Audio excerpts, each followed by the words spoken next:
to go without the back camera and get it for $249 doesn't make any sense to me. You see where I'm going with that?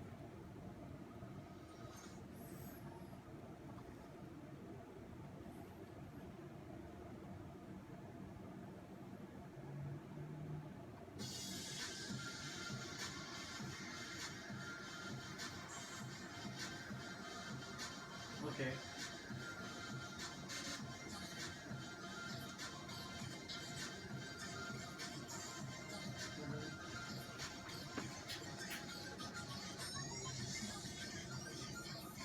So what's the best